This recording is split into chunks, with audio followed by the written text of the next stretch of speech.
درمیان ایک بات طے ہوتی کہ اتنے دنوں تک ہم تمہارے ساتھ کسی بھی معاملے میں جنگ نہیں کریں گے، کسی اور چیز میں تمہارے پاس ہم حملہ نہیں کریں گے، اگر کوئی ہم پر حملہ کرے گا تو تم ہمارا ساتھ دو گے، اگر تم پر کوئی حملہ کرے گا ہم تمہارا ساتھ دیں گے، یہ بات طے ہوتی۔ اس صحابی نے 2 آدمیوں کو جو قتل کیا ان کے ساتھ معاہدہ تھا، رسول اللہ صلی اللہ علیہ وسلم نے فرمایا ان کو قتل کیا تم نے، اب تم کو چاہیے کہ ہم کو چاہیے کہ ہم اس کے قتل کا بدلہ جو دیت کی شکل میں ایک قیمت ہوتی ہے ہم کو وہ ادا کرنا ہے۔ 70 صحابہ شہید ہوئے، رسول اللہ کو اطلاع ملی، رسول اللہ غمزدہ ہو گئے۔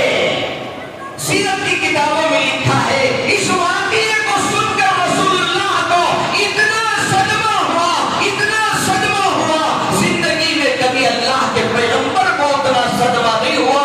کیوں؟ اس لیے کہ امت کا کریم حضرات صحابہ میں جو قرآن کو صحیح پڑھنے والے قاری حضرات تھے ان کا قتل کر دیا گیا تھا۔ اور رسول اللہ صلی اللہ علیہ وسلم نے ان کے غم اور غصے میں قنوت نازلہ کا انتظام جو فجر کی نماز میں تقریباً اس وقت پڑھا جا رہا ہے وہ اللہ کے نبی نے شروع فرمایا، اس میں مستقل ان کے لیے بددعا کا انتظام فرمایا۔ اب وہاں اللہ کے نبی صلی اللہ علیہ وسلم نے ان کو قیمت دینی ہے، جو قتل ہو گیا ان کو ایک قیمت دینی ہے۔ اب اس قیمت دینے کے لیے اس معاہدے میں اللہ کے نبی اور صحابہ کے ساتھ میں یہودیوں کا ایک قبیلہ بنو نذیر جو مدینہ منورہ سے چند میل کے فاصلے پر ہے تھا، وہ بھی اس کے اندر شریک تھا۔ اب جب قتل ہو گیا دیت دینا ہے تو کچھ حصہ یہودیوں کو بھی دینا تھا۔ رسول اللہ صلی اللہ علیہ وسلم اپنے صحابہ کے ساتھ میں، صحابہ کی ایک جماعت کے ساتھ میں یہودیوں کے محلے میں گئے۔ یہودیوں کے محلے میں جا کر ان کے سامنے رسول اللہ نے فرمایا بنو نذیر دیکھو 2 آدمیوں کا انجانے میں قتل ہو گیا اور ان کا حق ہمارے اوپر ہے، دیت دینی ہے، قیمت دینی ہے اور تم کو بھی اس کا اتنا حصہ دینا ہے، تم بھی دے دو۔ سامنے تو ان یہودیوں بنو نذیر کے لوگوں نے کہا کہ ہاں ہم کو دینا چاہیے، ہم دیں گے، آپ کے ساتھ ہم شریک ہیں۔ رسول اللہ صلی اللہ علیہ وسلم ایک دیوار کے سائے میں تشریف فرما ہو گئے، بیٹھے، آزو بازو حضرات صحابہ ہیں، حضرت عمر ہیں، حضرت ابو بکر ہیں اور دیگر صحابہ موجود ہیں۔ پیچھے سے جا کر یہودیوں نے سازش رچی، مشورہ کیا کہ جس دیوار پر رسول اللہ سائے میں بیٹھے ہیں اوپر سے ایک پتھر ڈال کر نعوذ باللہ رسول اللہ کا قتل کر دیا جائے۔ ایک صدمہ یہ ہے کہ 70 صحابہ قرآن شہید ہوئے ہیں اور حالات ہیں اور پریشان ہیں۔ اس موقع پر اس پریشانی کا غلط فائدہ اٹھاتے ہوئے یہودیوں نے رسول اللہ صلی اللہ علیہ وسلم کا قتل کا منصوبہ بنایا۔ ابھی ان کے اندر مشورہ ہوا، اللہ نے رسول اللہ صلی اللہ علیہ وسلم پر وحی بھیجی، اے ہمارے حبیب یہ لوگ تمہارے قتل کا منصوبہ بنا رہے ہیں، اوپر سے پتھر گرا کر تمہیں قتل کرنا چاہتے ہیں، تم کو چاہیے کہ تم فوراً یہاں سے مدینہ واپس چلے جاؤ۔ رسول اللہ صلی اللہ علیہ وسلم وہاں سے، صحابہ وہی بیٹھے ہیں، رسول اللہ جلدی سے اٹھے، ایسے نکلے جیسے آدمی کسی ضرورت کے لیے مجلس سے اٹھ کے جاتا ہے، ایسے رسول اللہ صلی اللہ علیہ وسلم نکلے اور سیدھے مدینہ منورہ آ گئے۔ حضرات صحابہ اکرام نے سمجھا کہ کسی ضرورت سے حضور گئے ہیں، پھر آئیں گے۔ بہت دیر تک حضرات صحابہ نے انتظار کیا، وہ رسول اللہ تشریف نہیں لائے۔ حضرات صحابہ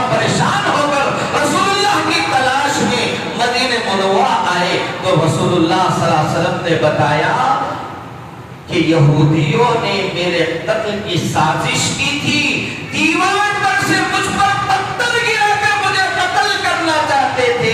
یہ سازش کی اطلاع اللہ نے وحی کے ذریعے سے مجھے فرما دی ہے۔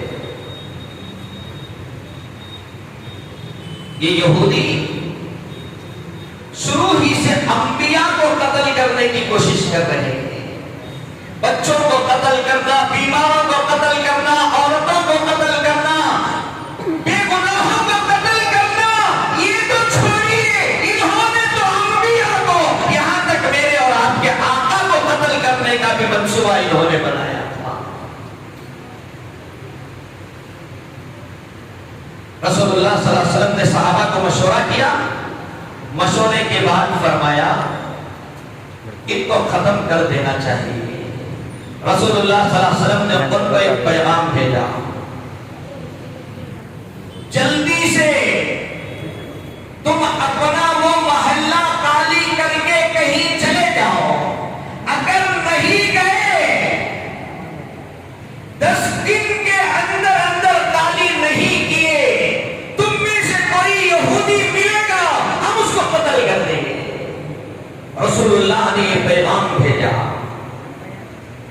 جب ایک پیغام گیا یہودی گھبرا گئے کہ اب تو جان کی حفاظت کے لیے ہم کو یہاں سے بھاگنا پڑے گا۔ تیاری شروع کی، لیکن منافقوں نے ہمیشہ ایک ایسے ہی درمیان میں آ کر کبھی نہ کبھی بات کو خراب کی ہے۔